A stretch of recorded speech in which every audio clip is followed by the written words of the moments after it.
Geophysicist Stefan Burns here. We have a bunch of comets right now flying into the inner solar system, and this is bizarre because of how many it is. It's literally a swarm of comets. We are tracking 7 different objects. 2 of them have already performed their perihelion. The rest will do so over the course of the next few months by the end of the year. And so this is looking like it's going to be a... Say that again. A very dynamic... Hey everyone, Geophysicist Stefan Burns here. We have a bunch of comets right now flying into the inner solar system, and this is bizarre because of how many it is. It's literally a swarm of comets. We are tracking 7 different objects. 2 of them have already performed their perihelion. The rest will do so over the course of the next few months by the end of the year. And so this is looking like it's going to be a very dynamic end to 2025, at least as it relates to cometary activity, and that likely will influence solar activity because we see a lot of connections between comets flying into the inner solar system and enhanced solar activity like big solar flares, coronal mass ejections, and more. We have one of these objects, that's 3I Atlas. We're not really sure if it's a comet or not. It's more of an interstellar object. It has a lot of bizarre characteristics to it. The other 6 are clearly comets. One of them, in fact, was just discovered on September 11th. It had its perihelion the next day on the 12th of September. And so that is C2025 R2 Swan. And what's so interesting about Swan is that it's kind of interacting with 3I Atlas in some ways. And so let's go forward in time to the 21st of October. We have that right here. This is when there will be a superior conjunction with 3I Atlas from the perspective of Earth. And so we see the Earth right there. We see 3I Atlas right here, and the sun's in the middle. So superior conjunction is when something's on the other side of the sun. You will notice that this comet right there, C2025 R2 Swan, is only about 0.25 astronomical units away from the Earth. That's in fact its closest approach to the Earth. And so I've been talking about this superior conjunction perihelion transit of 3I Atlas from the perspective of solar activity. It's likely to enhance solar activity because of that complex dusty plasma surrounding 3I Atlas, how it's interacting with the heliospheric current sheet, the solar wind, and more. And well, it was like, okay, is this solar activity going to be Earth directed or more towards 3I Atlas because it's on the other side of the sun? Now we have a comet right there close to the Earth and along the ecliptic plane. So you look here, C2025 R2 Atlas is also only very slightly inclined off of the ecliptic plane. That's the plane that all the planets effectively hang out on. And so 3I Atlas is also only 5 degrees off from that ecliptic plane in terms of its inclination. And so this is a very dynamic transit that we have coming up on the 21st of October. And then on the 29th of October, we have the perihelion of 3I Atlas. So the appearance and discovery of C2025 R2 Swan is adding a lot of dynamicism to this entire time period. But there are other comets as well that we are tracking. And in fact, one of them will be much brighter than all the other comets, and that will be C2025 A6 Lemon. It's going to get very, very bright around its perihelion early November. But let's go down the list of these comets, their perihelion and their closest approach distance to the sun. And to do that, we have to go back to C2022 N2 Pan-STARRS, which already had its perihelion. In fact, that was back on the 31st of July. We see it right here, and its closest approach to the sun was 3.82 astronomical units. So this is one of the comets that's further out, but still within that orbit of Jupiter, getting fairly close to the inner solar system. It already has perihelion again, July 31st. The next one we discussed, that was C2025 R2 Swan, and that perihelion was on September 12th. We can go back to that so you can check it out. Here is the 12th of September, and you'll notice it right there, basically on the ecliptic plane, and also right outside the orbit of Mercury. So here's the orbit of Mercury, right there, very close in. Its distance is only 0.5 astronomical units away from the sun. The next perihelion for one of these comets is from 414P stereo at 0.52 astronomical units on September 27th. So let's find that. We'll go to the 27th of September. That one's getting quite close. Again, 0.52, and we see 414P stereo right here. And so it will be below the ecliptic plane. And if we go forward, we see that it's continuing to fly below the ecliptic plane. So originally came in from above, and it is now swinging down like this, but its perihelion will be on the 27th of September. So that's coming up pretty rapidly.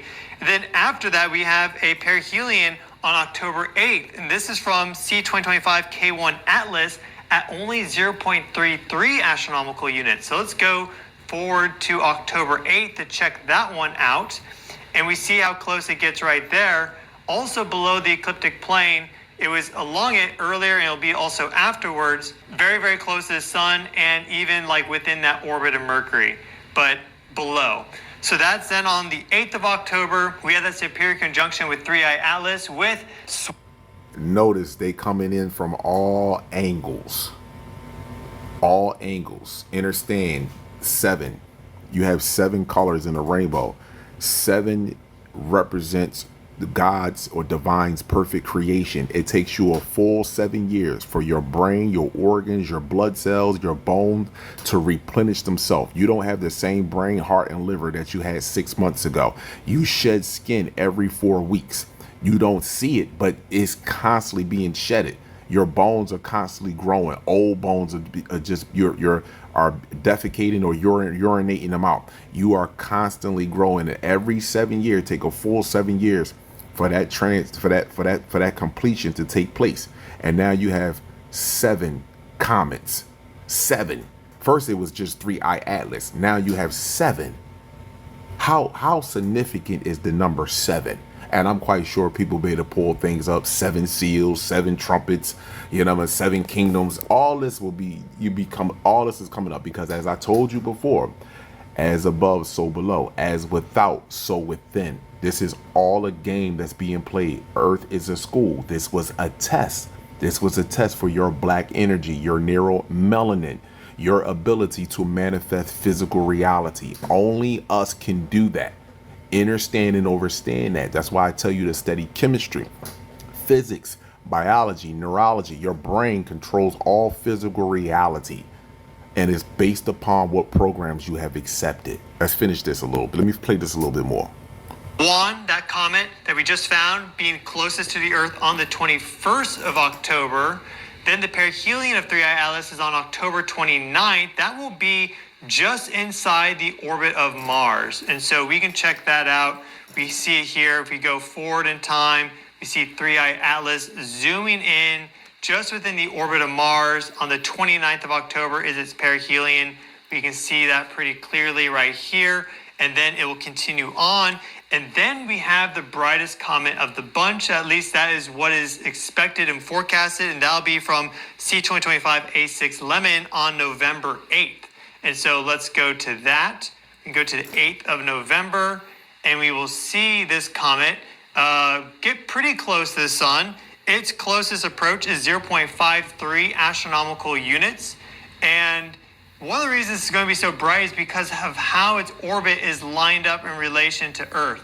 And so we see Lemon right here. It's above the ecliptic plane.